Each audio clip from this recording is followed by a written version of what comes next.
Good evening.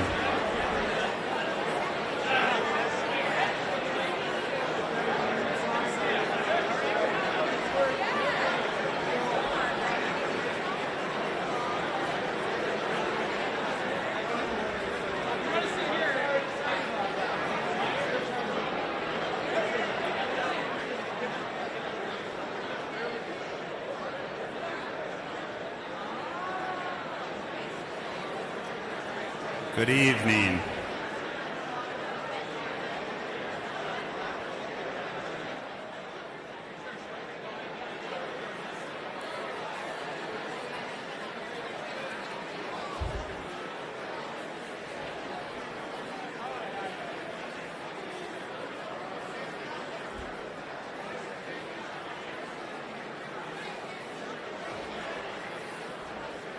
Good evening, ladies and gentlemen. Welcome to the 20th Annual Twin Cities Cardozo Society Dinner.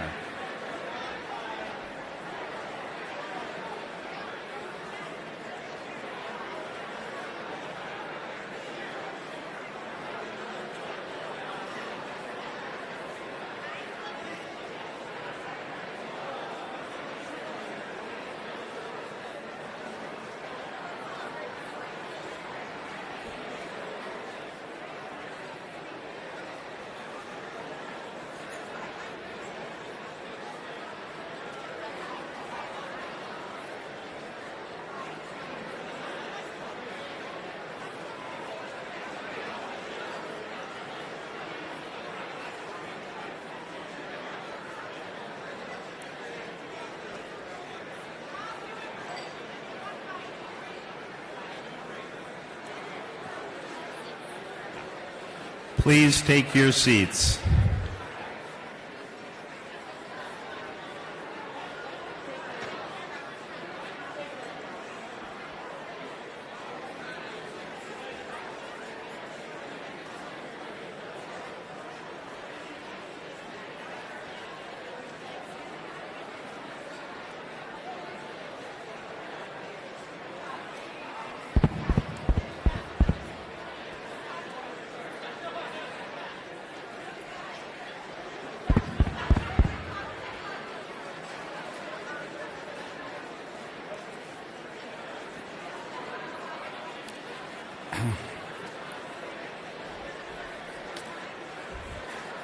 I'm Alex Sellis, tonight's dinner co-chair.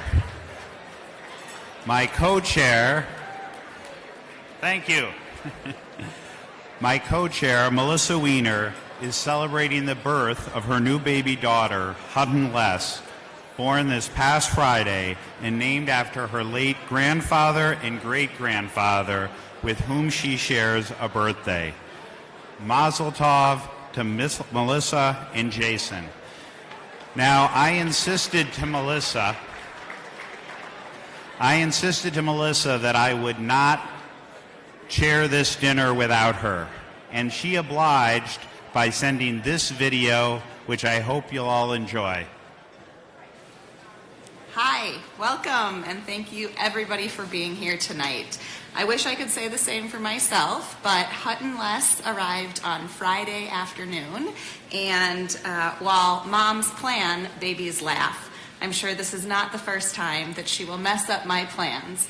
I asked her to come before Friday, but here we are, and I'm so sorry that I'm not able to be there tonight.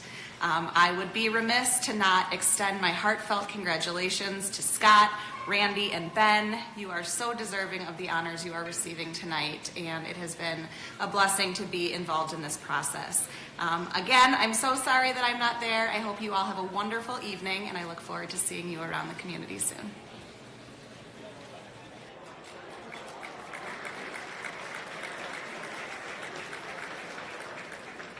And there's no doubt that Melissa's contributions are being seen here this evening. So if you see her, thank her. Mazel tovs are also in order for Scott Lifson and Randy Roth, tonight's Sidney Barrows Lifetime Commitment Award honorees. Yasher Koach as well to Ben Gerber, tonight's Arthur T. Pfeffer Memorial Award honoree. I am thrilled to honor these incredible community members tonight. Tonight marks our 20th year of bringing this group together.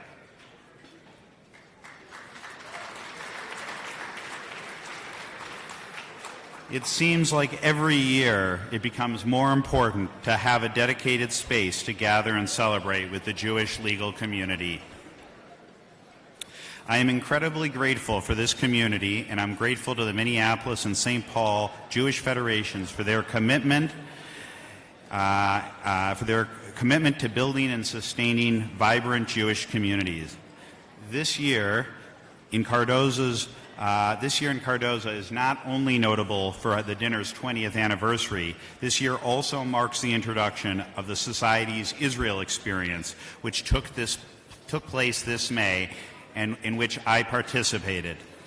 On the trip, participants, including myself, met with leaders at the very highest levels of Israel's government, academia, and security services.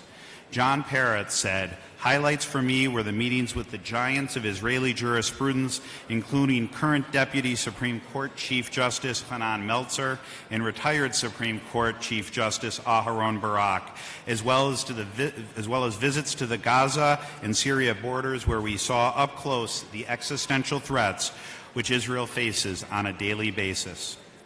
Judge Lippman said the trip helped him realize the truly valuable thing about Cardoza Society is that it helps lawyers to strengthen their connections across town and to deepen their connections with people and places around the world.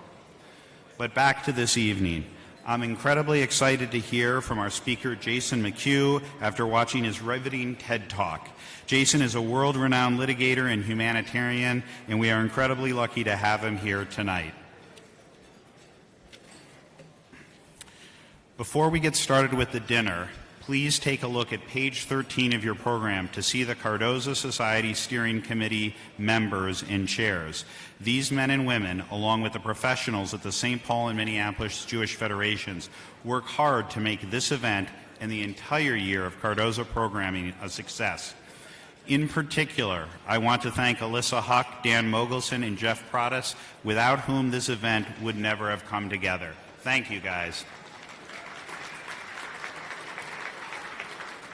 Not only does the steering committee and staff work hard, they work together. The Twin Cities Cardoza Society is one of the oldest examples of the two communities working together to maximize our impact across the Jewish community. That's something I know we can all get behind and support.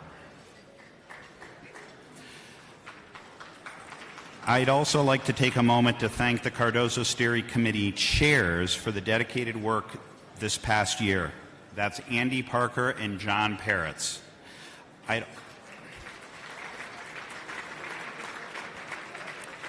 I'd also like to welcome Charlie Nowen as the incoming steering committee chair from St. Paul.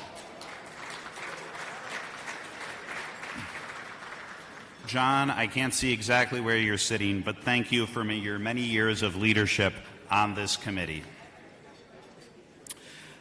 On that note, please join me in raising a toast to our incredible Jewish community. I forgot to bring in some wine. L'chaim.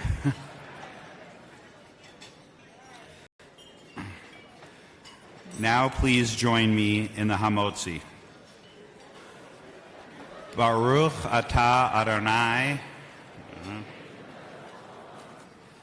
Mutzi lechem min haaretz. B'tei Avon.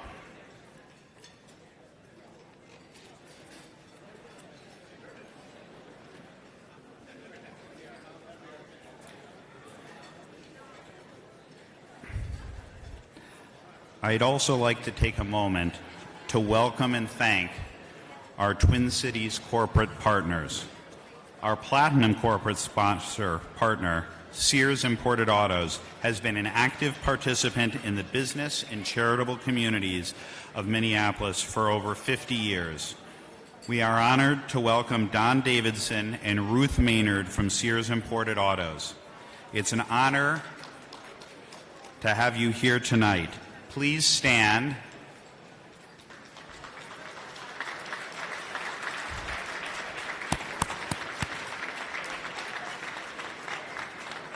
and accept our deepest gratitude for all that you do for this community.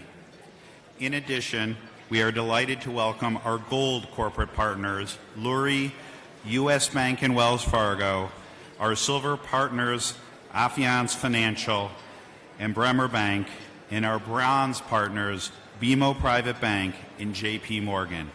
Your partnership supports Jewish community both inside and outside of the legal community, and we thank you.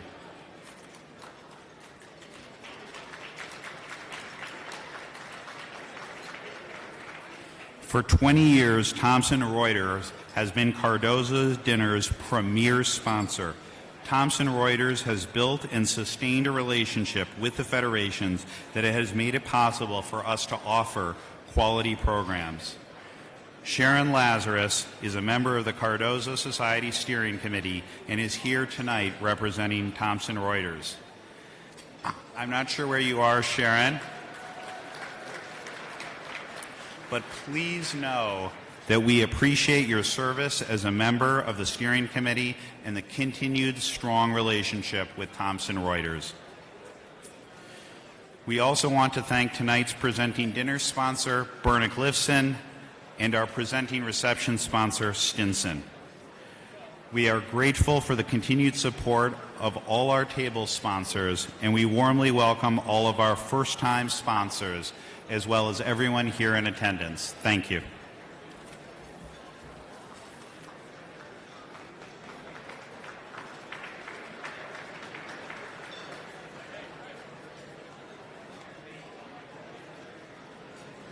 The silence is quiet, and it feels like it's getting hard to breathe. And I know you feel like dying, but I promise we would take the world to its feet. Move mountains, and I'll rise up. I'll rise like the day. I'll rise up. I'll rise unafraid. I'll rise up, and I do it 1,000 times again.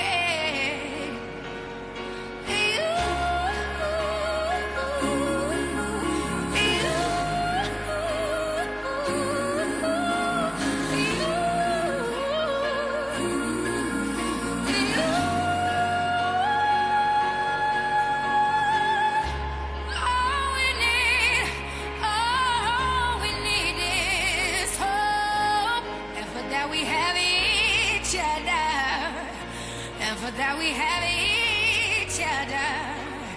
And we will rise, we will rise, we will rise.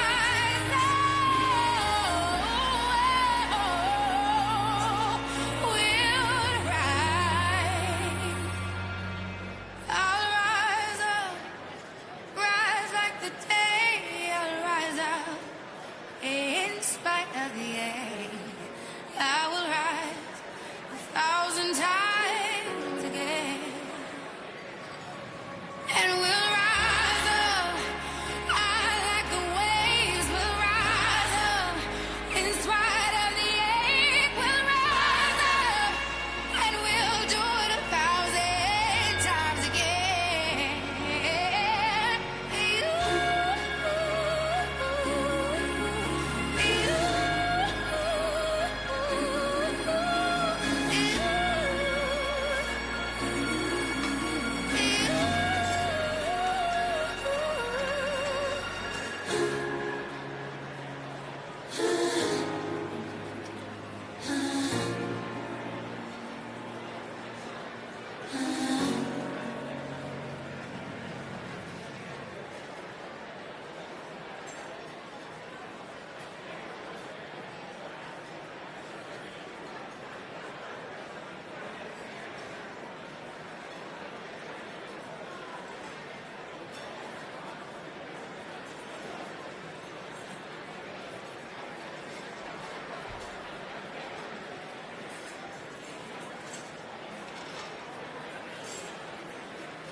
Good evening, ladies and gentlemen.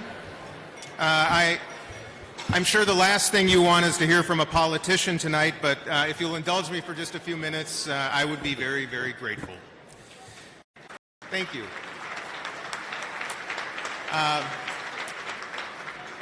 I'm Dean Phillips, and it is my honor to present the 2019 Peffer Award.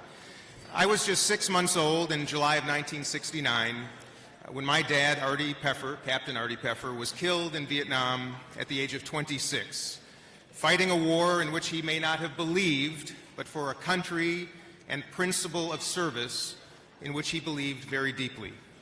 And though fate would prevent us from knowing one another as father and son, I'm very grateful that his spirit is kept alive by this award and by many of you in the room tonight. And those of you who also knew my adopted father, Eddie Phillips, can attest to my extraordinary blessings of having had the very best in paternal nature and nurture. Artie was born in St. Paul in 1943, and after his father, Victor, died at a young age, he and his brother Howard were raised by their mother, Ruth, who made ends meet by selling boys' suits at Kohl's department store in Highland Village. And I know I make this joke every other year, but I still see some of you wearing those outfits. Filled with big dreams but few dollars, Artie excelled at baseball and hockey at St. Paul Central, where he met my mother and cruised around St. Paul with his fellow red-vested yeomen. Lacking the money to attend college, an ROTC scholarship afforded him an education at the University of Minnesota, from which he earned his BA in 1964 and his JD at the School of Law in 1967, where he served as editor of the Minnesota Law Review, was granted membership in the Order of the Coif, and served as a summer associate at the Sidley firm in Chicago, the very same program in which a young Barack Obama would meet his mentor and eventual wife, Michelle, just 20 years later.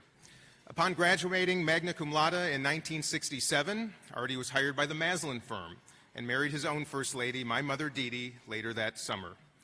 But prior to embarking on what promised to be a remarkable legal and civic career, Artie's life ended far too young in July of 1969 in Pleiku, Vietnam. However, his namesake award embodies the promise of what can be left behind even after so much is taken away.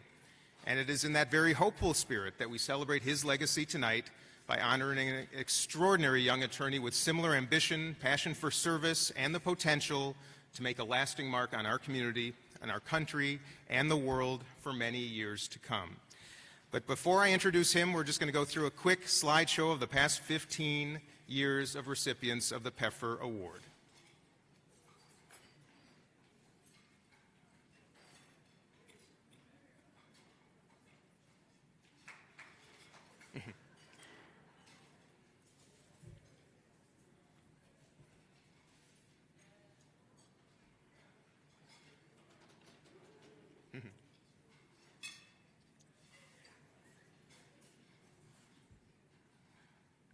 And drum roll, Ben Gerber.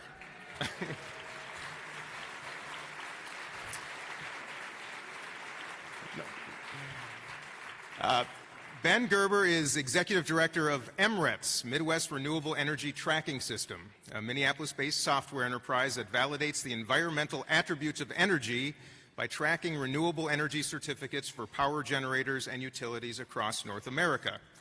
Prior to joining MRETS in 2015, he served as Director of Energy and Labor and Management Policy at the Minnesota Chamber of Commerce, managed Frederickson and Byron's government relations operation in North Dakota as an oil and gas attorney, served as an adjunct professor at the University of Mary in Bismarck, North Dakota, and was a public policy and legal analyst for National Wind, LLC. Ben earned his BA in political science at the University of Michigan, graduated cum laude from the William Mitchell College of Law, where he served as president of the Jewish Law Students Association, and is a former Humphreys School Center for the Study of Politics and Governance Policy Fellow, and is a graduate of the FBI Citizens Academy. Ben is an emerging leader in the Twin Cities Jewish community, serving on the board of directors of JCRC, on the steering committee of JGAP, the Jewish Government Affairs Program, as a volunteer lawyer for the Cardozo Legal Aid Law Clinics, and as a co-chair of the Cardozo Society Programming Committee. As an expert in and advocate for renewable energy, Ben is a founding board member of the Minnesota Conservative Energy Forum, a group of conservative thinkers working to change conservative views on clean energy by promoting free market approaches to a cleaner energy future. He's also a member of the Renewable Development Fund Advisory Board, a Public Utility Commission sitting advisory committee member, and was an advisor on the Citizens League Energy 2.0 project. And considering Ben's distinct focus on energy, it may not come as a surprise that he has completed 8 Twin Cities marathons, which is exactly 8 more times than I've entered a marathon. With the PEFR Award, Ben receives a $1,000 certificate toward a Federation-related leadership development program, generously funded by my cousins, Scott and Sally Johnson, and a $1,000 charitable contribution in his name that he is directing to JCRC. So on behalf of my mother, Dee Dee, the Peffer and Phillips families, the Cardozo Society, and the wonderful members of the Peffer Award Committee, we extend our heartfelt congratulations to you, Ben, and gratitude to all of you in the room who perpetuate Artie's legacy through this award. Ladies and gentlemen, Ben Gerber.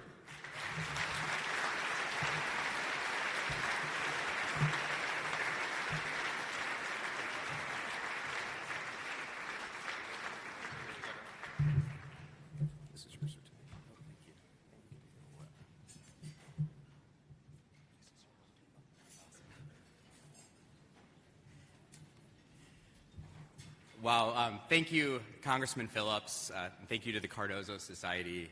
It's a real honor to be up here. It's a real honor to be introduced by Congressman Phillips on behalf of this great organization. I really am honored to accept this award today. If there ever was a time to appropriately say that I was verklempt, it is here in front of this group of Jewish lawyers. Thank you again, Congressman Phillips and your family. Thank you for your dedication to our country and for working to strengthen the bonds that hold us together as Americans. This award is made even more meaningful that it is named for Arthur Pfeffer, who gave the ultimate sacrifice while defending America's freedom. I'd like to congratulate Randy Roth and Scott Lifson. I'd also like to thank the Cardozo Society. I cannot emphasize enough how important the role Cardozo played in making me the lawyer and professional I am today. I can attribute almost all of that to the incredible attorneys that I've met through this organization. As you just heard from Congressman Phillips, Artie Pfeffer achieved more in his short time here than many can hope to achieve in a long lifetime. And while I did not know Artie, I can only imagine that he achieved all of that through a strong group of mentors. I know that I was lucky enough to encounter some great folks along the way that got me to where I am. I have to first start by thanking my parents, Diane and Michael Gerber, who are here today from Michigan. They instilled in me the value that no matter what, you do what's right. They also taught me the importance of Jewish culture, which was central to the many other values that they emphasized throughout my upbringing. I also have to thank my late grandfather, Jay Gerber, who was a frustrated comedian who lived life as a CPA. He always injected a sense of humor into everything he did, even if his jokes were not always funny. I also would like to thank one of my law school professors, Jay Ersling. I don't know if he's here tonight, but I believe Jay once told me that I should have become a rabbi while I was a law student. I'm still not sure to this day if that was meant as a compliment or a suggestion that I should drop out of law school. I didn't do that, but Jay did introduce me to another mentor who is here tonight, who was instrumental in getting me involved in the Cardozo Society, as well as helping me through my first job interviews, and that is Phil Goldman. So thank you, Phil, for all that you did for me as a young law student.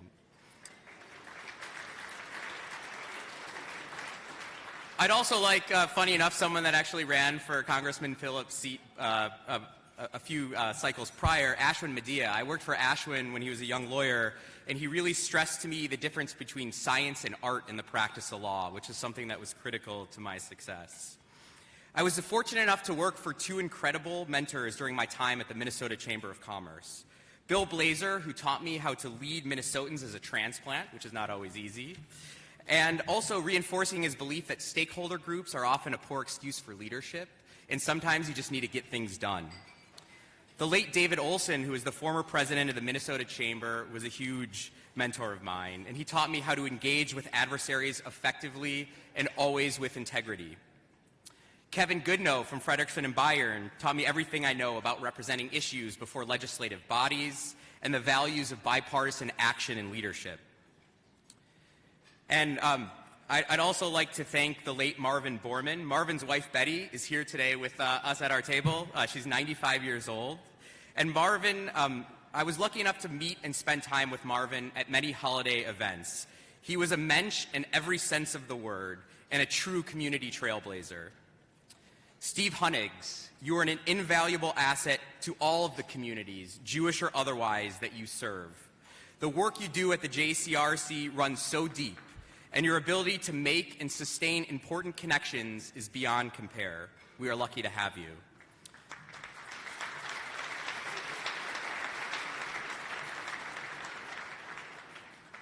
Judy Cook, who's on vacation tonight, is the kind of lobbyist that you want to have working for you or with you, but never against you. I learned about effective representation while lobbying with Judy. I'd also be remiss if I did not mention my old law school friend, Shira Shapiro. Shira is one of the most persistent people I've ever met, including nominating me for this award. Thank you, Shira, for all that you've done and kept keeping me engaged in Cardozo. And now for my in-laws, the fun part. I want to thank both of you, Hart and Susie, for the support you've given me, both personally and professionally, since the time I've known you. Hart Cooler is the best father-in-law someone could ask for. He also happens to be a world-class attorney. Hart instilled in me the importance of community engagement and quiet leadership. I try to lead without asking for acknowledgement or having my name in the newspaper. It's a critical piece of who Hart is. If you listen closely, you might be able to hear a high-pitched squeal, and that'd be Grandpa Hart, as he's lovingly called in my house, moving around in his chair from discomfort of me mentioning him up here today. And while I was away at law school working long nights, my wife went to baking and pastry school. My wife is a force of nature, and I mean that in the best way possible. At everything she does, from work to being a mother. She also makes the best cookies you've ever had. Without her and my perfect children, Rosalind and Julius, I would not be here. Thank you, Betsy, for everything that you do for me. I've been thinking a lot about perspective recently, especially in my life right now as I watch my kid become little humans. Our perspective is no different than a garden. It is what feeds us, but it must be cultivated. With careful tending and balance, a garden or perspective can easily become a mess of weeds. There's a great story about the renowned psychiatrist and Hasidic rabbi Abraham Twersky that begins with him sitting in an airport in full Hasidic garb. The hat, the long coat, the button white shirt, the whole deal. A modernly dressed Jew approaches Rabbi Twersky and unloads on him. "What's wrong with you? Must you insist on parading around in that medieval garb? Don't you realize how ridiculous you look? You bring nothing but scorn and embarrassment upon us Jews." Rabbi Twersky lets the man finish, and making his best attempt at impersonating a Pennsylvania Dutch accent that a Hasidic rabbi can, "I fail to understand what you are saying. You do realize that I'm Amish, don't you?" The modernly dressed Jew's anger quickly turns to embarrassment. "I beg your pardon," he says. "I didn't realize that you were Amish. You look so much like those Hasidic fellows. You should know that I have nothing but respect for you and your people, keeping to your ways without bowing to society's wills and whims." The kicker comes when Dr. Twersky responds, "Aha, if I were Amish, you would have nothing but respect for me. But since I am a Jew, you are ashamed of me. Hopefully one day you will have the same respect for yourself that you have for others." We live in a world which allows us to consume information and ideas at levels that are hard to comprehend, yet our perspectives continue to narrow. Many now seek out information, friends, and facts that have been siphoned and narrowly tailored to the views and truths they already hold. Many are no longer exposed to uncomfortable ideas and positions that challenge their internal status quo. It even unfortunately permeates the law, an area that should be immune. There are liberal and conservative law schools. The balance of the Supreme Court is an obsession among the ideological sides, and it shapes our everyday interactions with clients and colleagues. It reminds me of a question I asked a professor before speaking to their class recently about my approach to conservative environmentalism. I asked the professor how diverse the class was, and the response was, well, racial, ethnically, we are really diverse, but we're really just shades of liberal. We need to bring more diversity of thought to the room. You can wall off your garden, but if it does nothing, as the weeds will find their way in. The only way to keep our minds and perspectives healthy is to constantly put ourselves in positions of discomfort, Tension is what breeds the creativity that moves us forward. This is the only way that we grow. Intellectual discourse and progress don't thrive in a culture that enforces intellectual purity tests, circular firing squads, or hashtags. It seems fitting that I would like to end this speech to a group of Jewish attorneys with a quote from the Reverend James V. Shaw, who recently passed away. Writing in The Hill, he said something that really struck with me. We no longer allow for any contrary opinions, only the certitude of ideology. Opinion and truth are not opposed to each other. Opinion seeks the truth that it knows it does not yet possess. Truth recognizes that many things of our social and personal living can be otherwise. But if at some level we do not agree to live together with good but perhaps imperfect opinions held by good but imperfect citizens, we can no longer be one nation under God or anything else but some ideological tyranny. I'd like to again thank Congressman Phillips and his family, the Cardozo Society, and the numerous other mentors that continue to shape my career that I was not able to mention today. Thank you very much. B'tei Avon and bon appetit.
Ladies and gentlemen,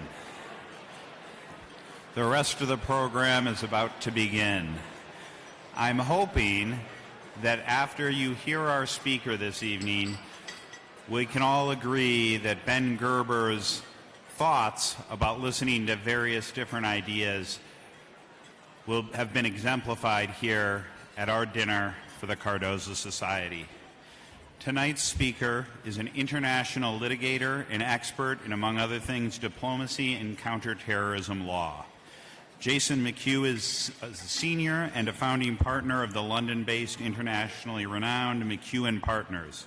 He has acted as political and foreign affairs advisor to heads of state, government, opposition groups, international bodies, and companies, and has a long-established working relationship with the political, cultural, and governmental infrastructure of many states in Africa and the Middle East. He is well known for his work in pursuit of justice for victims of terrorism and is very active on global humanitarian, justice, civil society, and development issues. In addition, although he does not know this, I also expect him to explain exactly how Brexit is going to turn out. Please join me in welcoming Jason McHugh.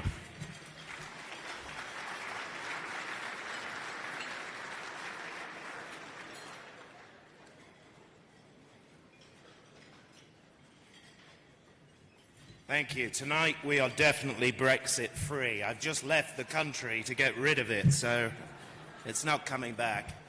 Thank you so much. Such a pleasure to be here. Thank you to our hosts, the Jewish Federation, and here at the gala dinner. Fantastic. I need to make a little declaration about that I have a history here in Minneapolis, St. Paul. The first time I came here was about 30 years ago. I met a girl and I ended up marrying her. And on my wedding night, she ran off with my best man. Ouch.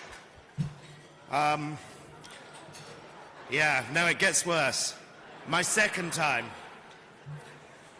I was here, I was in a stopover. I got to a hotel like this, and I thought I'd go for a walk, and I got lost. So, first thing an Irishman does when he gets lost, you find a drink, right? So I went to a bar and I had a drink, and I got chatting to a guy who I presume was a Somali. He was a Somali, and after about, quite a few drinks, the police came and arrested him on suspicion of terrorism. As I was chatting to the said chap, they asked me for identification. I had my Irish passport with me. I didn't know the policeman was Columbo, who thumbed through the passport, saw 20-odd stamps for Mogadishu and 10 stamps for Sana'a in Yemen. I was delayed somewhat, and eventually, thanks to kindly American authorities and my own embassy, they explained that I was actually the architect of a counter-piracy project in Somalia and was doing the dialogue discussions with Al-Shabaab. This is now my third time here. And you'll understand my anxiety. Anyway, I'm going to plough on. Actually, I can't see my speech. Hold on. There you go. Okay, I'm going to have to move through this. Tonight, I would like to consider how aspects of modernity are changing the role, duties, and culture of private sector lawyers. Certain seismic changes in society will inevitably drive commercial private sector lawyers to become more akin to private sector public affairs lawyers. By this, what I mean is that they will become more public-orientated, we will become more public-spirited and more global in outlook, work and culture. The modern world has thrown down a gauntlet to us lawyers. With it comes a heavy burden of responsibility to shepherd, protect, and even lead society through a difficult era. If we are to take on this challenge and succeed, I believe we will need to adapt, broaden our skill base, and equip ourselves for serious ethical decision-making beyond the remit of simple professional ethics. We will be dealing with issues of life and death on a macro, not a micro scale. We will need to be fit for tackling some of the world's most intransient issues of the day. We need to be guardians of society's values and democracy rather than slaves to timesheets or ambulance chasers. As young lawyers of our generation, we were focused on a buck and a client, or I was anyway, performing a necessary service to a post-war capitalist society. I predict as old lawyers of this generation, we'll be focused more on global issues, public affairs, and social justice. I'm not suggesting we must cease to be commercial or profitable, but that our role in society and sources of income will be quite different. The times are changing, as a great man of this state once said, but actually they've changed, and we need to realize that and adapt as the legal profession. In the time available, I'm going to try and focus on just 6 reasons for why I believe there is a changing role for lawyers, and then try to just give 8 examples from my own work of developing legal work that are opening up as a result of those changes. Okay, I'm going to try and zip through this. 6 key reasons for the changing role of the duties of lawyers today. The first one is capitalism is broken. It is proving ill-equipped to deal with the modern world. The economic backbone of our planet is groaning with the added weight of a growing and aging population. There are huge swathes of this planet where poverty, ignorance, and injustice are the predominant themes. Everywhere one can see the growing chasms between the rich and poor. Half of the world's wealth belongs to just 1% of it. Society must reboot and redesign capitalism. Fundamental structures and tenets of capitalism need to be reviewed, challenged, and reformed. Surely company law, with its disconnect between board, workers, and shareholders, with directors in my company getting million-dollar payouts when the rest of the company is being made redundant, has got to be looked at. The whole structure of our corporate world will inevitably change, and we as lawyers must be at the coalface, chipping away to enable that it is a change for the better. Second point is democracy is broken too. Look around the world and tell me that Pericles and the ancient Greeks would not be laughing at us. We sit in our ivory towers criticizing developing democracies as dictators, corrupt and immature, whilst at home we run roughshod over the very same principles that we keep sacred, allowing foreign influences to manipulate our elections, enabling lobbying laws to legitimize political bribes. Whilst our democracies pontificate from ivory towers, the foundations of those towers crumble with hypocrisy. We play such fantastic tricks before high heaven as makes the angels weep. Brexit must make the angels cry. It exemplifies how democracy is simply challenged to deliver a just and fair solution. Democracy looks childish because of the way we are implementing it. Lawyers have a parental role to play in defending democracy, a duty to help, affect and safeguard legal and ethical democratic decision-making within government, society and across the world. The obligations on lawyers to step up is even greater in a time when politicians are struggling to deliver. That time is now. The third reason is globalization. The global village has provided many challenges. Globalization has furthered the butterfly effect. A fluttering wing of causation in one part of the world can have devastating repercussions in another. As lawyers, we must think beyond borders. We must now lay emphasis on not just protecting our clients in our jurisdictions, but protecting them globally, and protecting citizens globally to protect our clients at home. Fourth reason is technology. Whilst an enabler of globalization, of education, business and democracy, technology has also presented challenges to the fabric of society and to law. It has fundamentally changed how we coexist, how we live, commerce and governance. We act in one country can transfer instantly through tech platforms to our own. The legal concept of jurisdiction is in turmoil. Huge swathes of commerce, Facebook, Google, Amazon, etc., are effectively beyond the norms of laws and regulation. Can you imagine a situation where big business behaved like the conglomerates of the railroads in the 19th century without there being the birth of antitrust laws? Well, that is happening today with Google and Facebook. I am co-counsel on the Facebook Cambridge Analytica case, and it is the tip of the iceberg. We should mould big tech business into our society's values and laws, rather than leave it to mould society to their less scrutable values. The fifth reason is the privatisation of justice.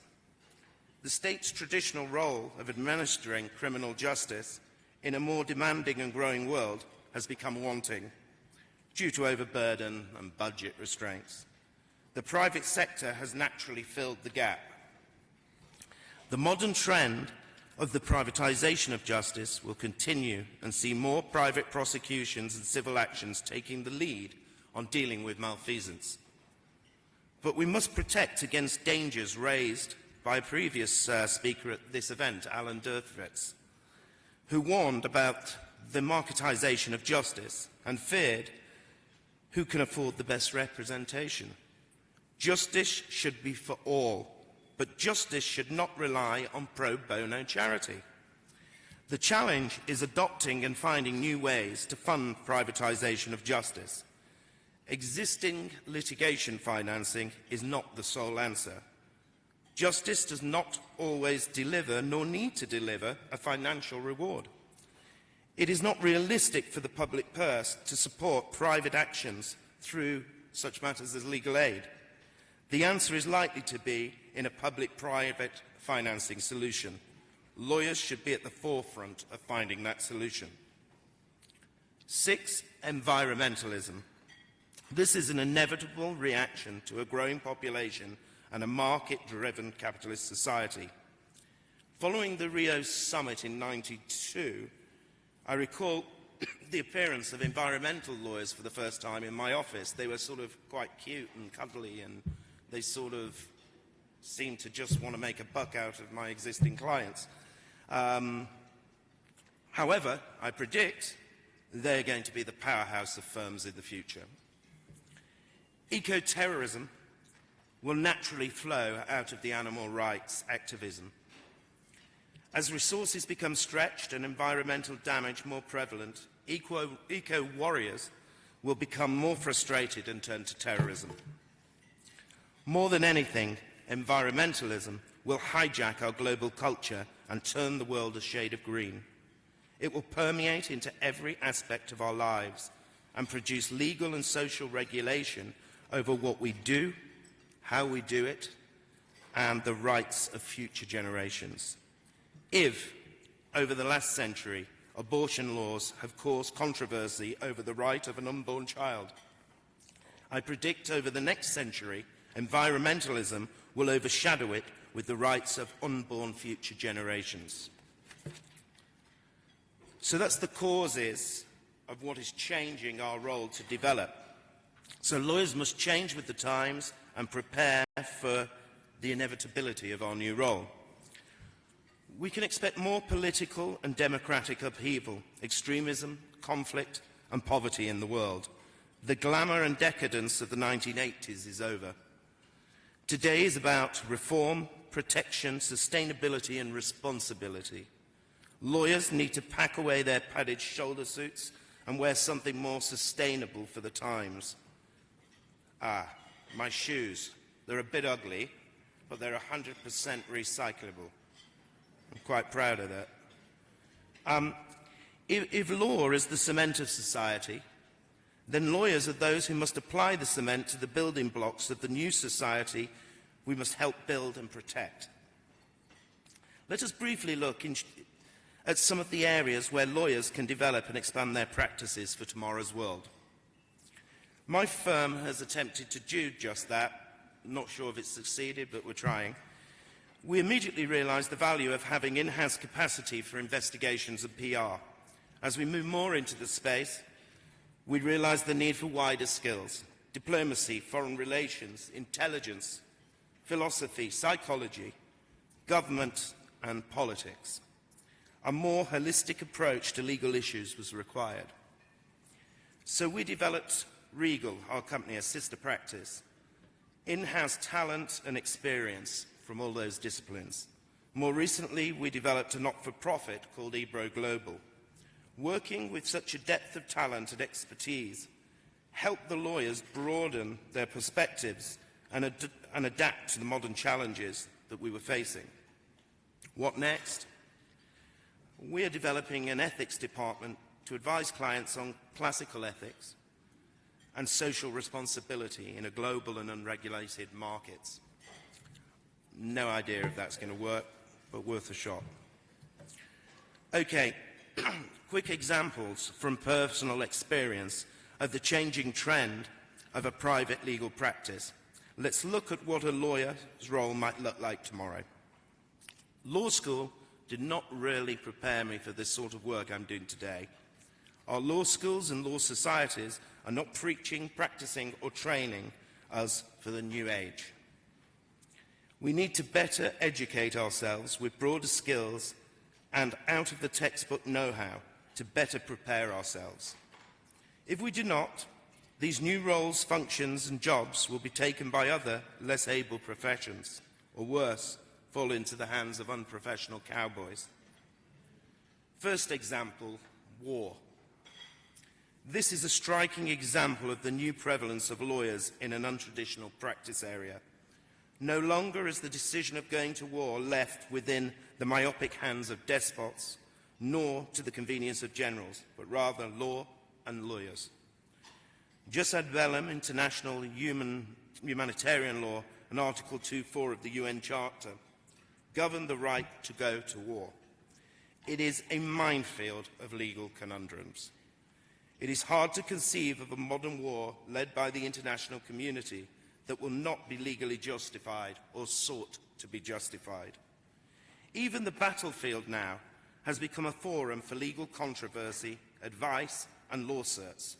Jus in bello, the rules of law, define limits of conduct of those engaged in war.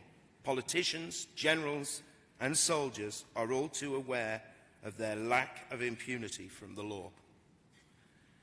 Drone controllers look for clearance from lawyers before delivering their payload. Treaties and international humanitarian law make legal demarcations between combatants and civilians. An attack must be cancelled if the expected incidental harm or damage to civilians or civilian objects, infrastructure, would be excessive in relation to the concrete and direct military advantage anticipated. It is another minefield. Adherence to laws and the presence of lawyers in battle and war's decision-making is a good thing, but we are clearly not well prepared for this role. Government, military and intelligence communities need to better embrace the importance of lawyers within their world and develop dedicated specialist training units for their newfound band of legal brothers. Lawyers in such roles must adhere to strict ethical conduct standards. But how do they deliver this when there is inherent conflicts of interest? When does a belief in God being on our side or Machiavellian justification allow a little bit of ethnic cleansing or rendition for the greater good? Naturally, independent private sector legal opinions will be required to meet this inherent conflict of interest. Example 2 is counter-terrorism. Today, we appreciate the fallacy of a war on terrorism as a concept and accept one cannot beat terrorism by traditional responses alone, such as force or criminalization. We recognize the need for more asymmetric ways to fight terrorism and the causes of terrorism, poverty, ignorance and injustice, and the need to meet terrorism, its propaganda and methodology with justice, democracy and morality. A number of lawyers began to look at cases on behalf of victims of terrorism against terrorists, supporting rogue regimes, facilitators and financiers. By the time of 9/11, such work was dubbed lawfare by the press. Back in 1991, I found myself defending libel actions brought against Times newspapers by the IRA, Irish terrorists.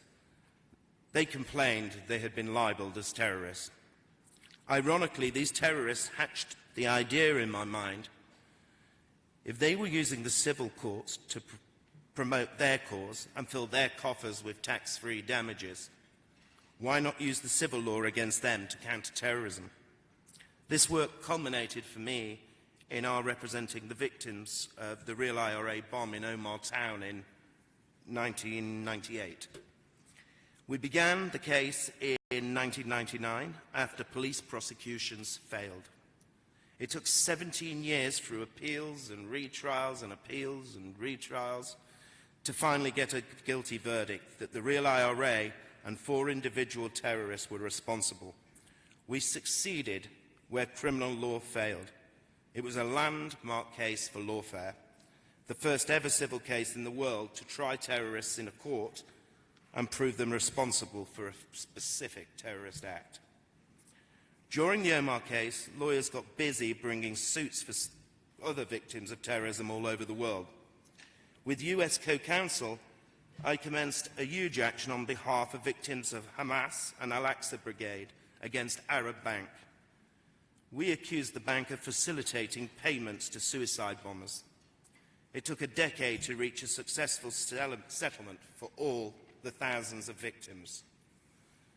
Banking laws have changed as a result and cut off terrorist financing. In the last decade, we began to look at how we might use our skills and expertise and experience to assist governments in their asymmetric responses to terrorism. This took us eventually to Somalia, where we ate many camel curries and got very ill, but also developed the Pirates to Fishermen project. Terrorism in Somalia preyed on the local fishing community to enable its piracy against international shipping. The fishing community had been decimated by weak government, allowing toxic dumping and illegal fishing in its waters. Poverty thrust their expertise towards piracy when the terrorists came calling. On a note of irony, it transpired that out of the $3 billion annual cost of Somali piracy, the insurance and oil industry benefited the most, more than the hijacking terrorists and certainly more than the low-paid fishermen, due to increased premiums and increased diesel costs travelling around the hotspots. Anyway, we helped develop a policy, legal structure and prosecution regime for the fisheries industry. That enabled the fisheries industry in Somalia to revive itself and function. The fishermen would thereby earn more money fishing than from being cajoled through poverty into doing the bidding of Al-Shabaab. This project and others put a nail in the coffin of Somali piracy and terrorist financing through it. It demonstrated to me that lawyers were able to tackle some of the most intractable problems around the globe, and we should look to do more. Example 3, peacemaking. If you think about it, it's a natural career progression for any lawyer. I found myself in many peace processes, structuring them, transitional governments, mediating and negotiating between governments, oppositions, terrorist groups, rebels, whatever. In places such as South Sudan, Libya, Indian Ocean, Somalia, Yemen, all over the place. A collection of parasitic stomach bugs later, and aside, it was a privilege to do that work. It gave a great sense of satisfaction. It was also quite good to get out of the office. With the UN being rightly criticised for its huge running costs, the trend now is to save money by outsourcing such legal advice to specialists rather than keeping such in-house. The unforeseen advantage of outsourcing is that the private sector injects more of the very best talent, enabling more effective and sustainable peace processes around the world. Example 4 is technology, social media, and the internet. These big businesses need regulation, and they need their wings clipping. These modern Goliaths leave misery in their wake. Governments are weak and kowtow down to them. Lawyers need to step up to the mark. Where does one start in highlighting their danger to society? Data theft, election manipulation, fake news, privacy attacks. These are clear and present dangers to our national security. Perhaps the most sinister aspect of social media is its penchant for allowing illegal, offensive and insightful race and religious hatred material to propagate on their platforms. It is naive and inappropriate of them to justify and defend its presence on the grounds of free speech and privacy of those disseminating it, particularly when those that disseminate it are often criminals, terrorists and extremists. Facebook were aware for years of extremists and the Burma regime utilizing their platform to organize crimes against humanity to perpetuate the genocide against the Rohingya. My firm represents the Rohingya, I should point out here. Yet Facebook did nothing to stop it until relatively recently. On a different note, We can all see the damage phones, social media, and games are causing to our children. They are an e-drug, addicting kids and causing anxiety, depression, and worse. I don't need a weatherman to tell me which way the wind is going to blow on this. With an industry that advertises so aggressively, that purposely uses algorithms to attract and addict its users, it is an industry that is heading for tobacco industry-style class actions. The industry's hubris in response to complaints and concerns demonstrates its immaturity. It is down to us lawyers to take a parental role and have the guts to stand up to big business, not least for the sake of our kids. Example 5, artificial intelligence, cryptocurrencies and blockchain and all the varieties of that. Such technology is testing the capability of existing laws to deal with it. Blockchain will change the nature of transactional and global business like never before. Lawyers need to be at the forefront of its development. Cryptocurrencies, while currently the focus is on criminality, will develop into common monetary global currency that defies sovereignty and economic monetary norms. Such challenges for users, businesses, banks and governments exemplifies the need for lawyers to find pathways through it. Artificial intelligence, with predictions of reducing 40% of the world's jobs in a matter of decades, is a real challenge to humankind, on a par with climate change. It is not just a question of health and safety law or employment and workers' rights, but fundamentally a global cultural revolution that will penetrate through every strata and aspect of society. AI will predictably become a goldmine for legal business in the future. That is, if AI doesn't replace us all in this room beforehand. But the biggest challenge to AI at the moment is an ethical one. What will it unleash on the world? Lawyers will need to play a key role in defining and developing the ethical and legal policy around AI development if we are to keep people, our society and the world safe from it. Sixth example is food and water protection. Population growth and environmental damage squeeze food and water supply. The security of food and water, production and supply, will be reasons for conflict and produce contested issues requiring legal advice within the global village.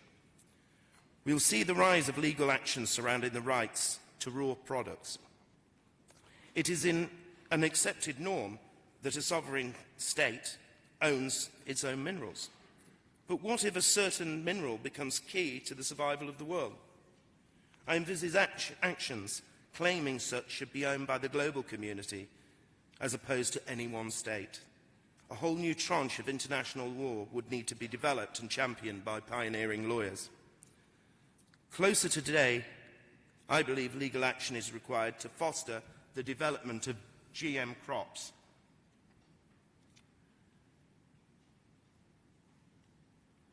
They have been caught up in liberal mud for years and not developed.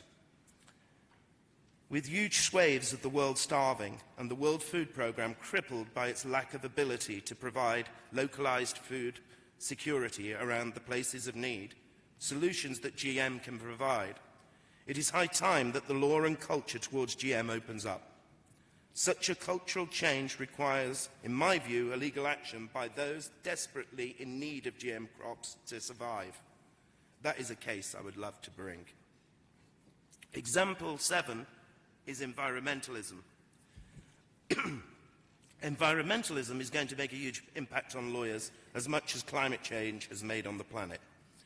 Environmental compliance will continue on a par with KYC compliance. We can expect more disaster class actions and declaratory environmental cases, Deepwater Horizon, Massachusetts CPA cases. But the more interesting cases are also developing the future of environmental rights.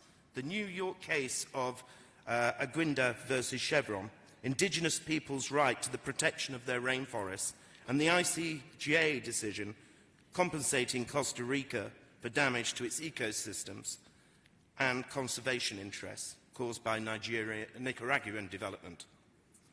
The trend of international environment law is set on opening the way for established rights of future generations, unborn generations, to a share in and have protection of their, and I stress their, future resources and environment. Environmental damage does not stop at national borders. Government ink on maps does not stop a raging forest fire. I see two areas of natural expansion on the case law today. Firstly, we will witness, as I've said, the emergence of environmental human rights protection effectively for unborn generations to come. Secondly, due to the inherent global nature of environmental damage and protection, we can expect the broadening of defined geographic or class rights into broad global rights for all. For the destruction of a rainforest not only damages the local, but also all the citizens of the world, and indeed future generations of the planet. But what about the development of laws to enable direct action to stop environmental damage? This, of course, can happen domestically within any given jurisdiction, but what about the concept of one state, or the rest of the world, having a right to aggressively enter another sovereign state to abate a disaster? The responsibility to protect doctrine has become an international security and human rights law norm for protecting civilians against mass atrocity crimes, genocide, crimes against humanity, war crimes, ethnic cleansing. Pillar 3 of the 2005 UN World Summit Agreement allows coercive means to protect civilian populations against mass atrocity crimes. One can readily progress the argument that destroying a rainforest is a mass atrocity crime, thereby permitting coercive means. Surely eco-genocide is a crime against humanity and can readily result in ethnic cleansing. I can possibly see the right to protect doctrine expanding into environmental protection by one state against another, but I can definitely see its application within a global class action against a Brazilian leader that allows his country's rainforests, the lungs of the world, to be burned to the ground.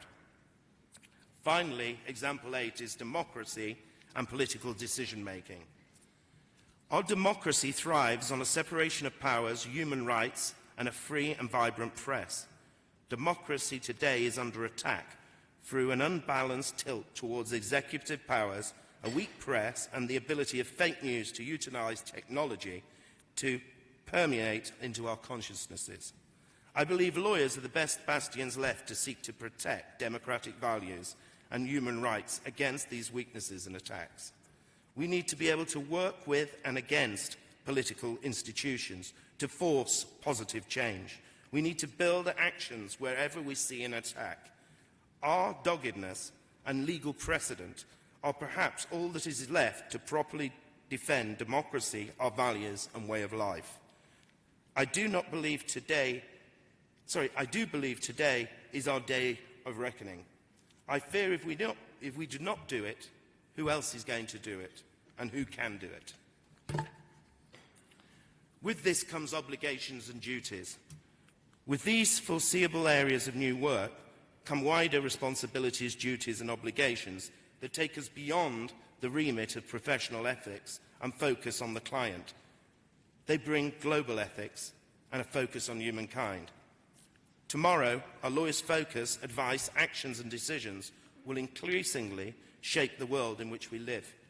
We must play our new role well, professionally, and to the best of our abilities, but also do so in the best interests of society, and that's a global society, not just our client or district or state. We are all lawyers on a global stage, whether we live and practice in London, Minneapolis or Timbuktu. Only exception may be Duluth. I need to think about that one. Anyway, we need to adapt, train and remodel for our new role. Today we are making global precedents and rules that translate profoundly across borders and cultures. A traditional law school education is not enough, but perhaps it is the place where we should start. Law schools must wake up and smell the ethical coffee. Classical ethics is the core interaction between law and society. For today's challenges, young lawyers must be subsumed in such ethics from an early stage. Our law firms must become bastions of ethics, not lapdogs or manipulators of it. We must further expand in-house capability. We must also expand internal education, the development of broader skill sets necessary for lawyers in tomorrow's world.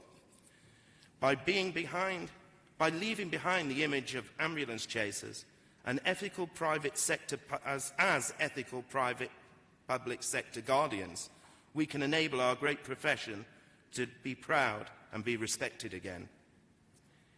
In case anyone thinks I am not being realistic or commercial, remember that respect, purpose, and reliance breeds need.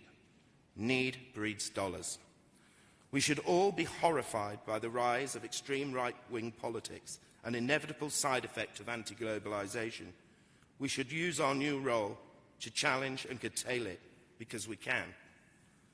Finally, on a note of caution, I am not advocating that the next generation of lawyers subsume and replace democratic institutions and processes, but rather that we use our skill sets and professionalism to help steer and guide democracy's development, protection, and future. We are also obliged to remember and prevent any repeat of a situation whereby a table of lawyers in a villa by a lake in Vancy dictated a final solution on society. The world has changed, and we must change with it. We must anticipate the effect of changes and get ahead of the curve. We must better prepare and adapt ourselves for the task at hand. Our training, practice, and culture must become infused with ethics. I truly believe our profession can rise to the challenge and help better develop and protect our world, the global society, and the global environment we all share and own. Thank you very much.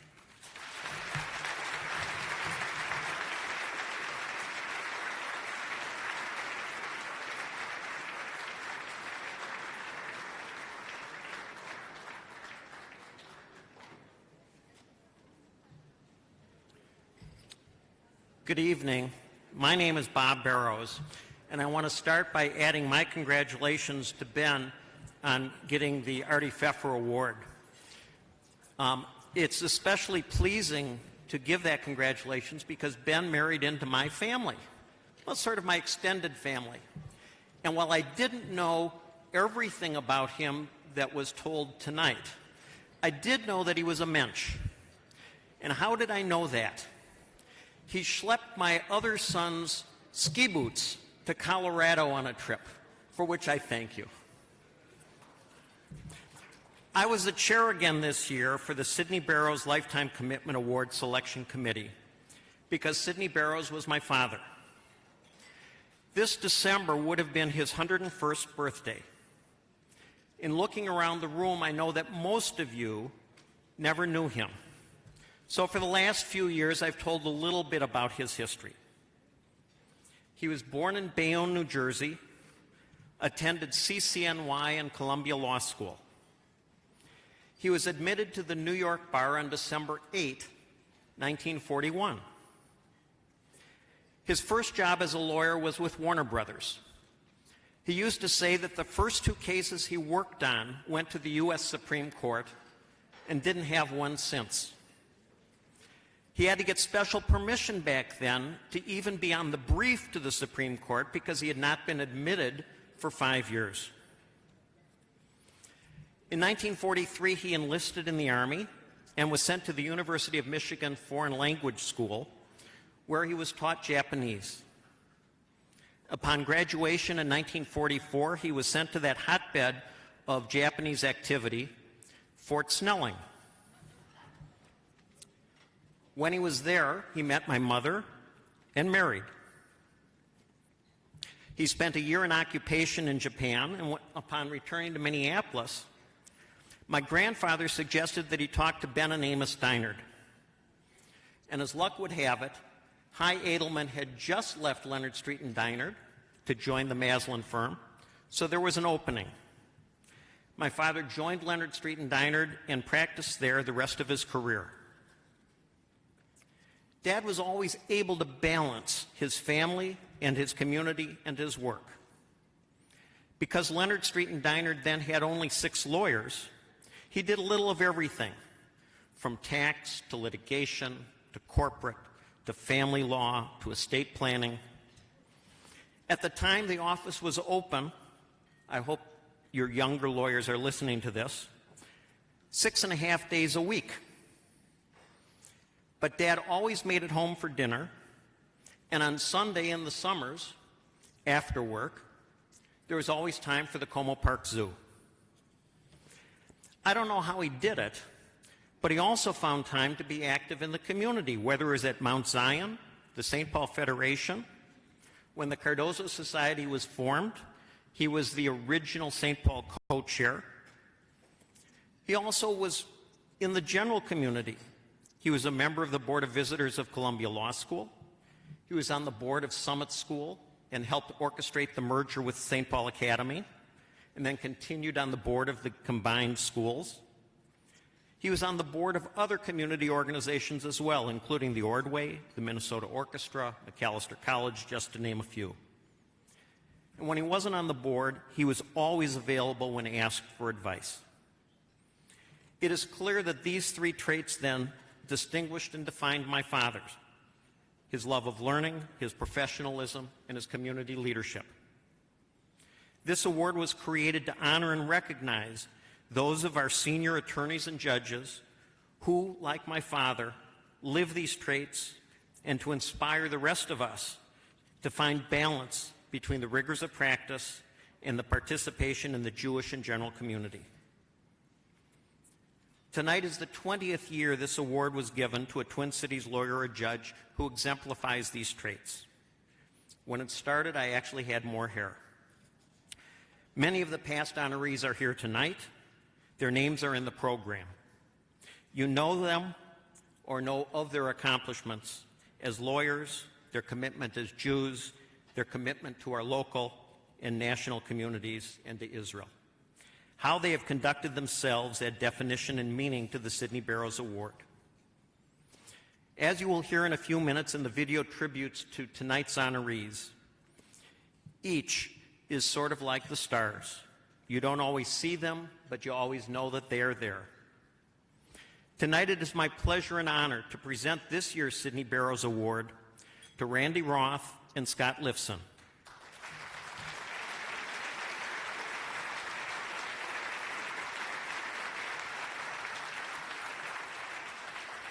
I know my father would be honored to have their names linked with his.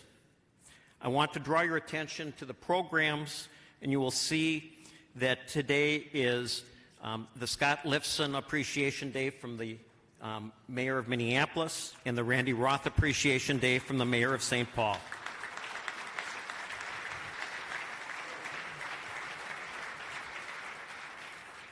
I want to tell you a little bit first about Randy. If I get it wrong, Randy grew up in Chicago and started her legal career there as a legal aid attorney. She moved to Minnesota in 1986 and worked for 16 years at the Farmers Legal Action Group, a nonprofit law firm providing free legal services to low-income family farmers and farm organizations nationwide. In her first summer in Minnesota, she got her first taste of rural Minnesota when she needed to prepare a book on the legal problems and solutions that were facing our Minnesota farmers. Randy has been the executive director of a number of nonprofit organizations, including FLAG, the Otto Bremer Foundation, and now the Interfaith Action of Greater St. Paul. She has continued to be active in rural Minnesota issues, including serving on the board of the Rural Advancement Foundation International. Randy has been active through the St. Paul Federation, including serving on its board. And in 2016, Randy helped create the Cardozo Society's St. Paul Pro Bono Clinic. She has also been appointed by the federal courts as a monitor in a nationwide class action civil rights action brought by 22,000 African American rural farmers. For a tribute to Randy's commitment, please turn your attention to the videos on either side.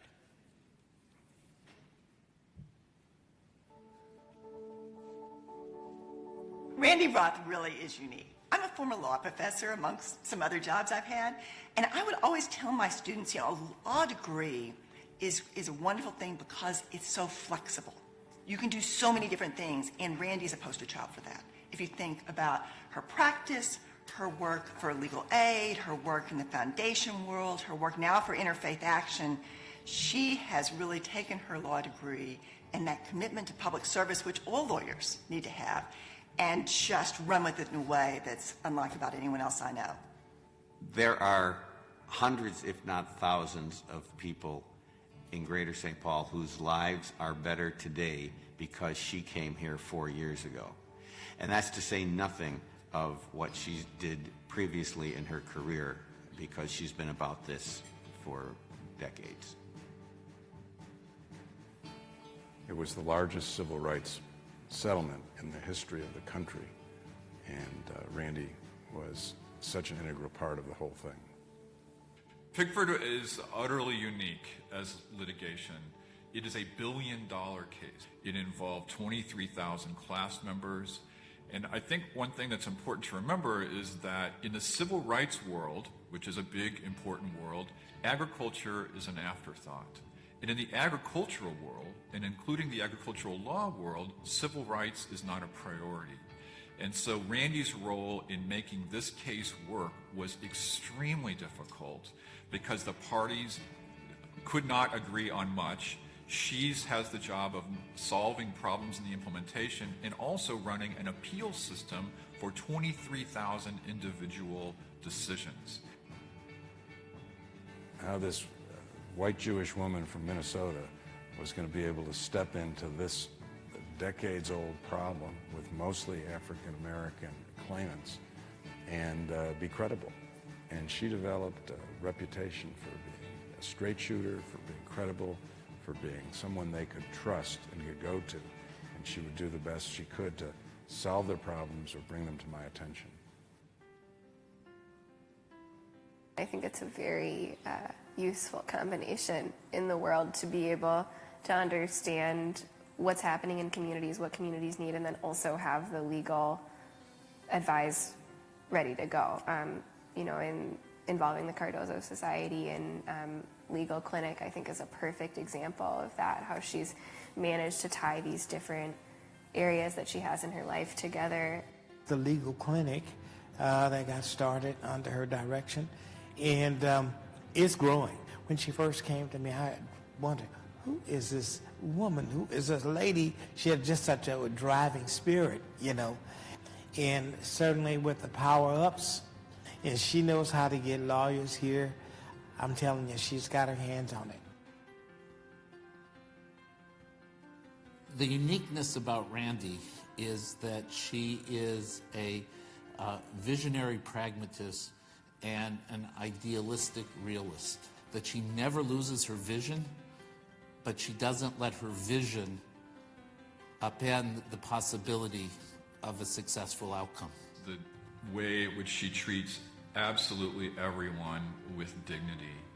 And by that I mean the most struggling farmer and the Secretary of Agriculture get treated with a fairness and an empathy and an attention that is extremely rare.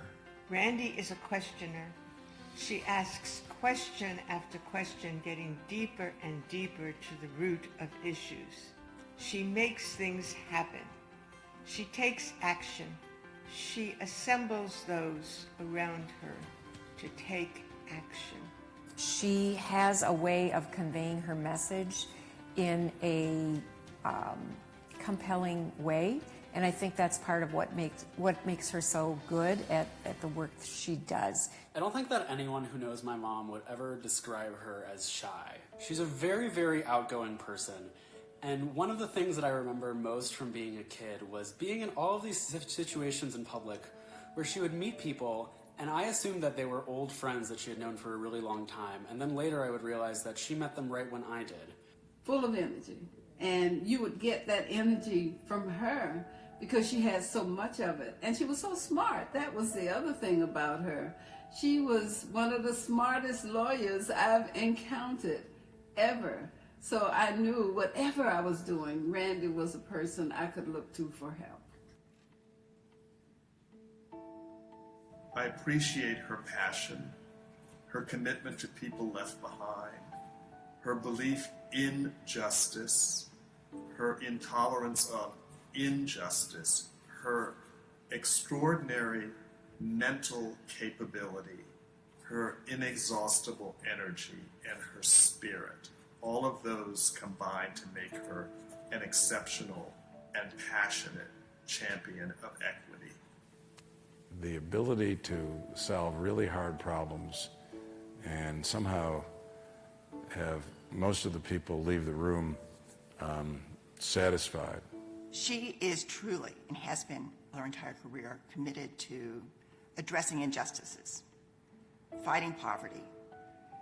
And she does that with this persistence and sense of perseverance that you want to get on her team rather than in her way. Smart, well-researched arguments, persuasive and passionate. How do you say no to her?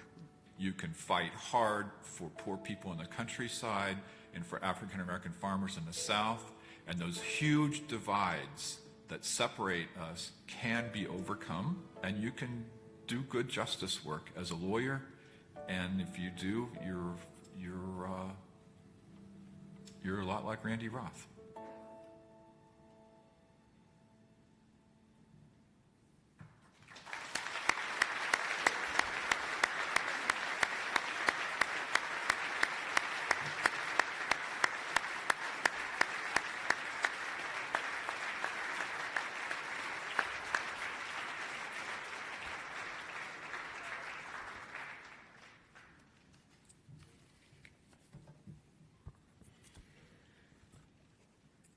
Bob, thank you for the kind introduction, and thanks to you and to the selection committee for this honor. Dale Bluestein, thank you for that video. Deep thanks to everyone in the video. It's my privilege to be here tonight with our city's rabbis, judges, lawyers, elected officials, agency leadership, and Beth Jacobs' leadership, along with my family, my dear friends and colleagues. Thank you to Melissa Weiner, Alex Salos, John Peretz, Andy Parker, and the Federation staff for all your work to shape and support this event. And finally, thank you to my colleagues in the Cardozo Power Up Legal Clinic, which will be the subject of my talk. Reverend Carl Walker, pastor of Morning Star Missionary Baptist Church and the Walker of Walker West Music Academy. Carol Brose of Southern Minnesota Regional Legal Services, or SMERLS, the legal aid provider that supports our clinic. Susie Minsberg and Jim Stein, the hardworking, current and past Cardozo Clinic volunteer coordinators, and all of the lawyers who volunteer in clinic. Ben, congratulations on receiving the Pfeffer Memorial Award. And Scott Lifson. Scott, you've been funny, kind, and smart as we've worked together to prepare for tonight. Thank you, and kol hakavod on your award. I'd like to take these few minutes to tell you the wonderful story of St. Paul's Cardozo Power Up Legal Clinic. In 2015, I was fortunate enough to become executive director of the then newly named Interfaith Action of Greater St. Paul. The deeply thoughtful board and staff of this 100-year-old former Council of Churches rededicated themselves to working with all faiths and to supporting those diverse faith communities in becoming catalytic partners in building economic mobility in our community. Why? Because that work improves our communities, broadens our experience, and strengthens our houses of worship. I got my feet wet in this new job by asking several inner city clergy this question. How much time do you spend in your office, door closed with a congregant, and the private conversation is all about surviving poverty? The answer that really stood out was Reverend Walker's. He said, about 95%. We asked Reverend Walker, what could we do to help? And he said he'd like to have community education meetings at his church one Wednesday night each month for his community to learn legal rights and economic survival. He said, if we learn survival skills one Wednesday night, then we might really be able to focus on studying the Bible the next Wednesday night. Morning Star Missionary Baptist Church, Smurls, Interfaith Action, and other partners began to hold monthly meetings called Community Power-Ups. And at the end of the first year of Power-Ups, the community came to us and said, now we know we need lawyers. We asked the Cardozo Society to step in and meet this need for free legal services. And Cardozo said, Hineni, here I am. With substantial support from Smurls, we were able to start the Cardozo Power Up Legal Clinic. Since its inception 3 years ago, we've provided 58 clinic days. We've served 172 clients. Cases have included divorce, child custody, employment disputes, landlord-tenant, estate planning, wage theft, immigration, and more. Why is this so important? Let's look at that through three lenses: resources, trust, and justice. First, this clinic provides desperately needed resources. Legal aid is underfunded and understaffed. Statewide, legal aid can only meet the needs of 40% of the eligible clients who contact legal aid. The other 60% cannot be served due to lack of resources. When the Cardozo Society volunteers, we add our lawyer hours to the resource equation, and we're adding more than meets the naked eye. We're adding our clinic hours, and we're also adding the hours of our network. When I'm in clinic, I know I can call Eric Galitz with my real estate questions, John Peretz, wherever you are, with my wage theft questions, Sally Silk with my immigration questions, and so on. And when I call, you often say to me, just send the family to my office. We bring our whole village to the table to provide full enforcement of our clinic clients' legal rights. Second, this clinic is important because it's deeply trusted. When people in a desperate situation see a legal aid brochure, they don't really know if it's for them. They really don't know who to trust. But when a beloved pastor in the community says, come here, we have help for you here, that's different. And third, this clinic is important because it provides justice. This is America, and we pride ourselves on being a country of laws. But we stop really being a country of laws if whole segments of our community cannot get their legal rights enforced.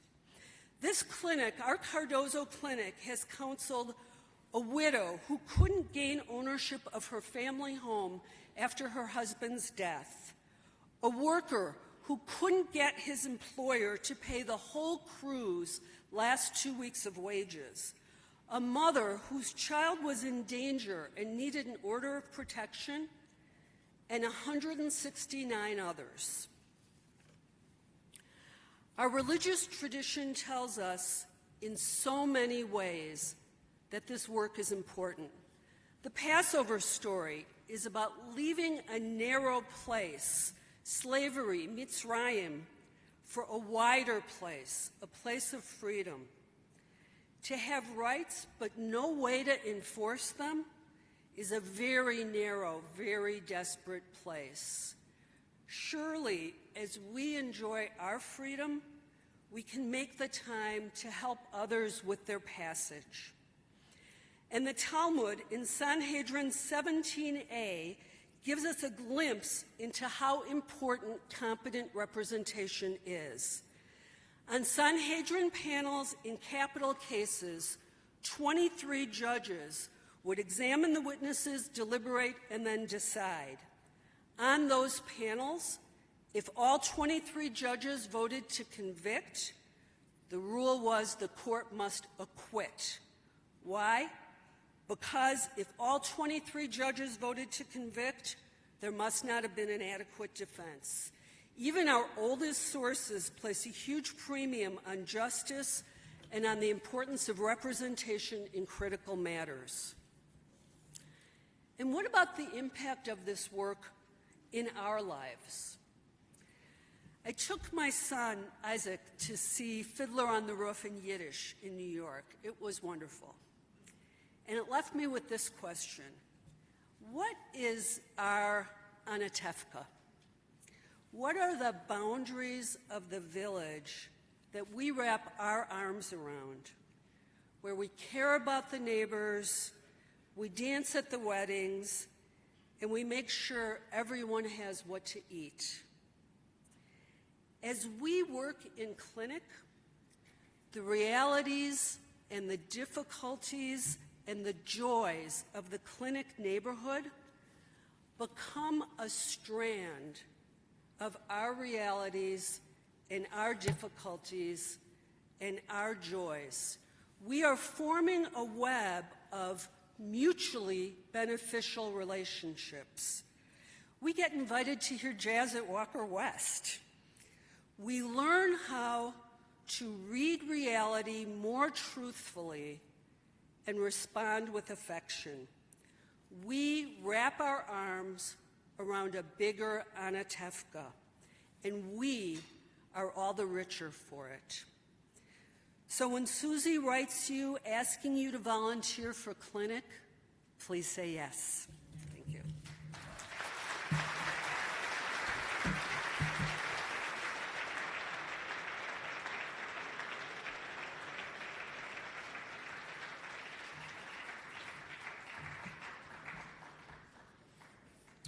Thank you, Randy. Scott Lifson is a named partner in Bernick & Lifson. He is an experienced commercial litigator and has developed a national reputation in the area of creditors' remedies. His clients include family businesses, public corporations, national commercial collection agencies, and others. When it comes to community involvement, it is not a surprise that Scott has been extremely active, having learned the importance of community from his father, Arnie. When the Cardozo Society was created, it is also no surprise that Scott was the original Minneapolis co-chair. Scott's efforts with the newly created Cardozo Society back in the 90s helped create the foundation that the society rests on today. Scott has been active with the Lou Herman Foundation, the Harry Kay Foundation. He's been on the board at Sholem, and of course he has been a tireless campaigner for Federation, including serving on a number of different campaign committees and campaign cabinets. For a tribute to Scott, I direct your attention to the screens.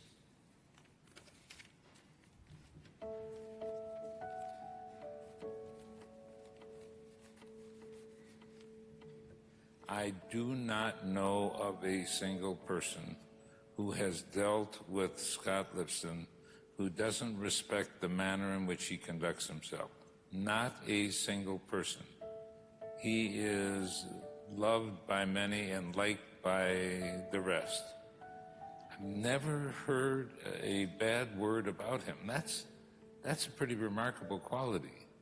Business law in the practice of commercial matters is actually very much people-oriented, and Scott is very, very much ingrained in it and does a tremendous job and is very, very helpful to individuals, to companies, to customers, to clients, and nearly everyone he touches in those endeavors.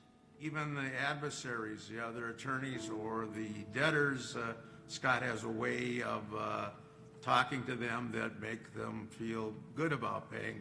He's actually got new clients from those debtors that he was working against would hire him the next time around. Whether it's a large client, a small client, he treats them all the same. And in the creditors' remedies area, defendants don't usually want to deal with it, and he's very good about it. Just, hey, let's try to work this out, and I think they respect how he deals with them. When Scott's out there, he's representing Patterson, even though he's not a Patterson employee.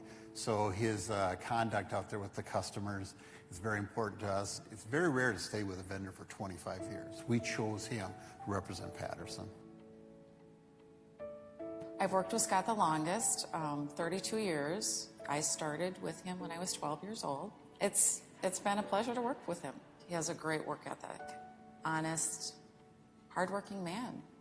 He's transformed a fairly local practice into a very, very significant nationwide practice. He's dedicated, energetic, and very, very on top of everything he does, sometimes to a fault.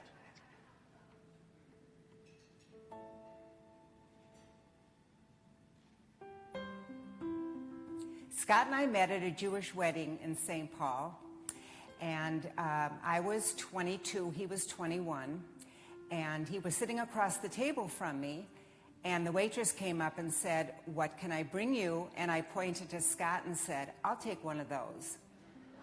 I call him by the book Scott because he's very like in a straight line. He's very patient. He's very reasonable. My dad is simultaneously one of the hardest working people I know, but also he's always there. He always came to everything, which was an incredible thing. He seemed like he worked 7 days a week, but every school event, every sporting event, every Little League game, he was always there. So I always admired the fact that he somehow made time for everyone, even though he was seemingly the busiest man on earth. I remember it was Jesse's last game of baseball, Little League baseball. He was 12 years old, and this would be his last game. And as we were walking out of the field, Scott turned to me and said, "Time to have another baby."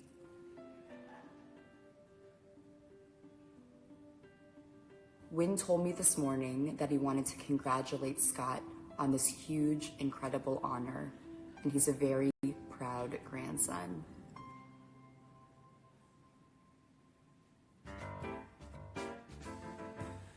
Oh man, it's like a Kardashian shoe display going on over there. It's just his thing. I don't really know. Some people, like to collect stamps. He just loves shoes. The guy just loves shoes, and he loves being complimented on the shoes too. Somebody whispering around, "Hey, did you see Scott's shoes today?" And we usually try to get in and sneak a peek.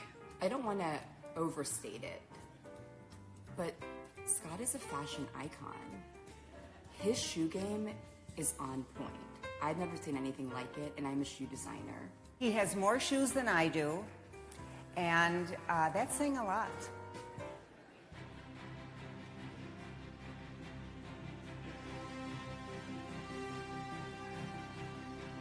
So when my dad was in high school, he set a state record for track, a record that has undoubtedly been broken many, many times since by far superior athletes. But it was obviously a big deal at the time. The two most important things in Scott's life are family and his high school trophy from St. Louis Park. Family first, trophy second. I'm pretty sure.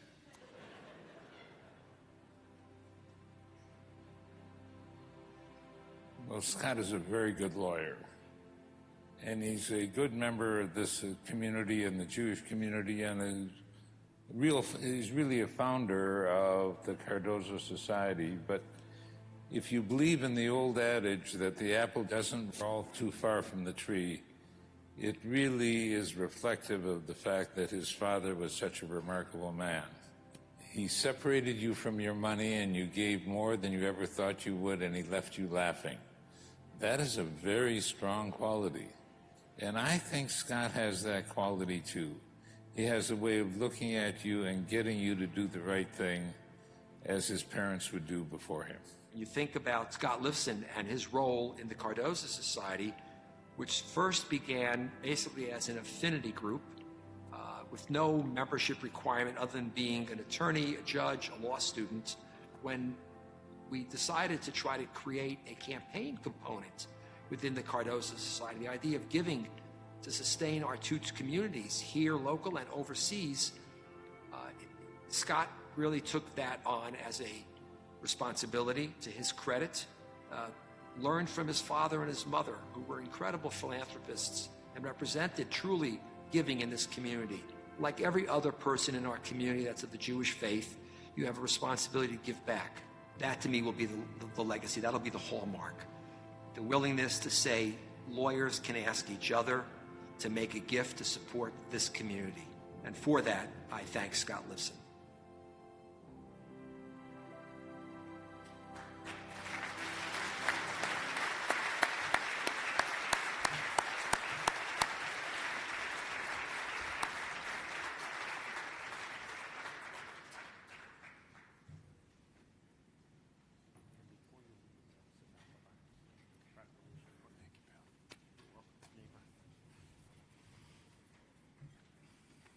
Wow. Thank you, Dale, for that unbelievable video. I think I'll probably watch it again. So my wife, Laurel, always accuses me of being too wordy. I couldn't disagree with her more, and I plan on spending the next 45 minutes proving her wrong. Bob, you were fortunate to have Sid Barros as your father, but it's equally true that with you being such an outstanding role model for your family, for your community, and for the legal profession, that it was his blessing to have you as his son.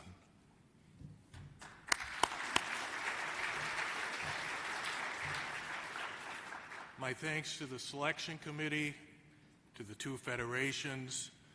My congratulations to my co-honoree, Randy Roth. Getting to know Randy has been an absolute highlight of this process. We should all be inspired by her career-long devotion to public service and her role in extending the reach of this organization beyond the Jewish community and into the secular community as well.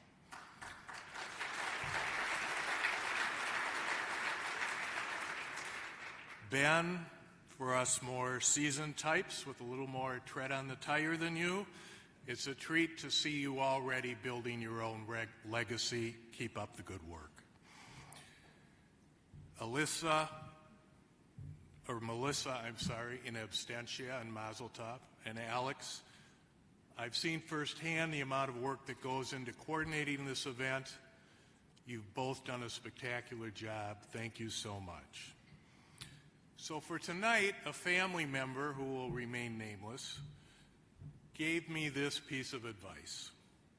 Don't try to be witty, charming, or intellectual. Just be yourself. And if I'm to be myself, let me start by telling you what I'm not. I'm not a legal scholar. I didn't graduate at the top of my law school class or particularly close to it. Back in 1977, the most prominent law firms in the Twin Cities shared a little-known common bond. None of them hired me. And for you old-timers, Julie Davis, the Davis in what was Robbins, Davis, and Lyons, was my mother-in-law's brother, and I still couldn't get my foot in the door. What has transpired over the past 42 years is my having the privilege of being a founding shareholder of Bernick Lifson, which I'm proud to say has been a fixture in this community now for over 30 years. Sal Bernick and I were in it from the beginning, and I can honestly say we've never had an argument to speak of.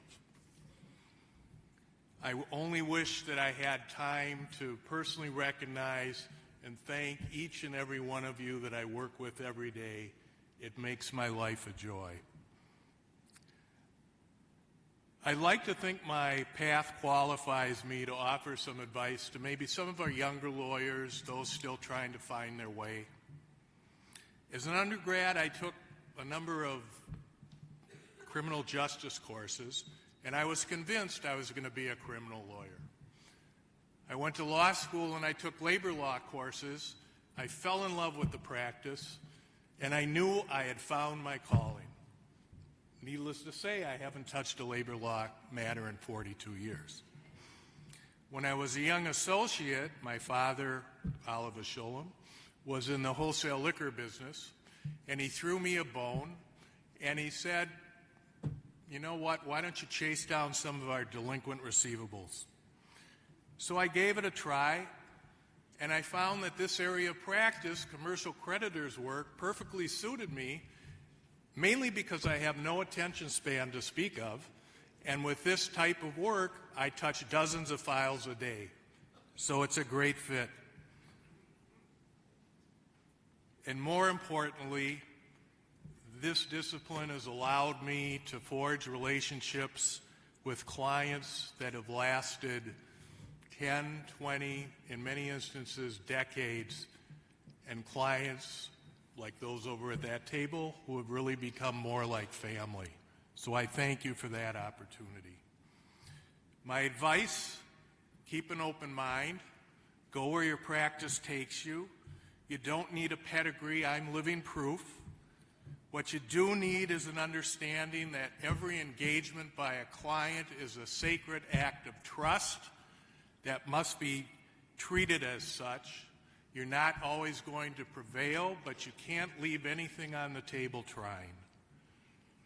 Now a bit of the backstory, because that's probably why I'm up here, of how Cardozo began. In November of 1997, Richard Fruchter, then the executive director of the Minneapolis Jewish Federation, approached me over the concept of a Jewish affinity group of legal professionals. Why me? One, I had been active as a lawyer from a very young age in Federation, but more importantly, I was Arnie Lifson's son. And as you saw so eloquently expressed by Sam Kaplan in the video, my father was an icon of fundraising for Jewish causes. So much so that the Minneapolis Federation's Lifetime Achievement Award bears his name. I'm guessing Richard was hoping that the acorn didn't fall far from the tree. In our first exploratory committee of about 10 people, we wondered, would Minneapolis and St. Paul lawyers really be willing to cross the river to convene if they didn't have to? Keep in mind that after 40 years of wandering in the desert, we're not that big on schlepping. As it turned out, we all yearned for this interaction, and when Sid Barros graciously agreed to become the St. Paul co-chair, we had instant credibility. Truth be told, in the beginning, we were primarily a social network. Even though we were an agency of the federations, there was fierce debate about whether membership should be conditioned upon a particular level of giving, whether recognition levels should be established. What was our role to be? Our federations back in the day, like Mort Naiman and Tema Shankman and others, were very patient. They understood that our mission had to evolve through our own discussion and fierce debate and not be force-fed. We are, after all, problem solvers. Who better than us to galvanize and serve our community? And galvanize we did. A partnership with the Interfaith Legal Aid Clinics, our own campaign division, educational seminars and panel discussions on timely topics, Jerry Ingber establishing a fund for Jewish law students to come into the fold, Ron Zemansky conceiving of the Artie Pfeffer Award, and of course this our flagship event. This past May, I too, as Alex pointed out, had the privilege of participating in the inaugural Cardozo Israel experience, and I'll shorten my comments on that because Alex did a wonderful job of describing it. I would only say that if you have the opportunity to participate when it's repeated, you ought to find a way to do so. It's truly a once-in-a-lifetime experience. What more can Cardozo be? That's a topic for another conversation. Let's just be sure it's ongoing. I'm overwhelmed by the love shown to me by my family present this evening, my sister-in-law and biggest fan, Lynn, my nephew, Corey, and cousin Bertie in from L.A., Hetty in from Dallas. As for my sons, Matthew and Jesse, words don't do justice to how I feel about you guys. Matthew is now an unbelievable father, and Jesse is the fun uncle. They've always been inseparable and remain so. It just doesn't get any better than that. Just 2.5 months ago, as you saw, Matthew and our beautiful and talented daughter-in-law, Jen, blessed us with our first grandchild, Win Everett, who is already holding his own pacifier, clearly a genius. Finally, to Laurel, after 43 years of marriage, I'm still wondering how I hit the mother load. You are my world, nothing less, and I love you. This is a Federation event, and I'd like to close with a Federation story that's absolutely true. So a couple of years ago, I pay off my pledge to the annual campaign with the Minneapolis Federation. About a month later, I get an invoice, credits my payment, says I still owe $300. I call the office, and as it turns out, they're right. I had spaced out the correct amount of my pledge. So I hung up. I immediately went online, and I charged the remaining $300 to my credit card. A month after that, I get another invoice for $300. I call again, and they say, I'm sorry, we have no record of this charge. By now, I'm getting pretty annoyed, so I scour through my credit card statements, and there I find it in black and white, the transaction, $300, Jewish Federation of Metro West, New Jersey. Ever since then, I've gotten their weekly newsletter, in case you think I'm kidding about this.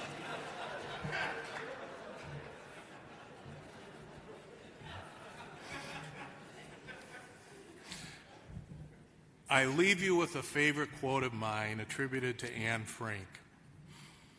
And I do quote it often, particularly at events like this.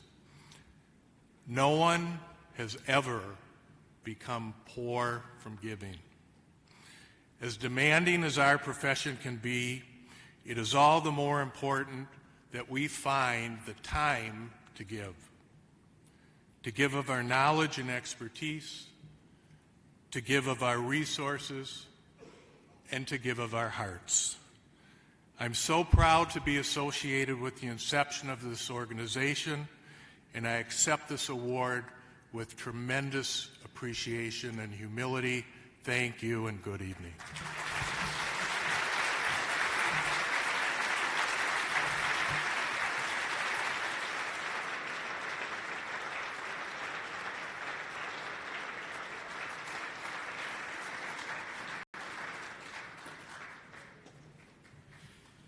Congratulations to all the awardees and honorees, and thank you all for sharing with us in this special 20th anniversary Cardozo dinner. Please drive home safely.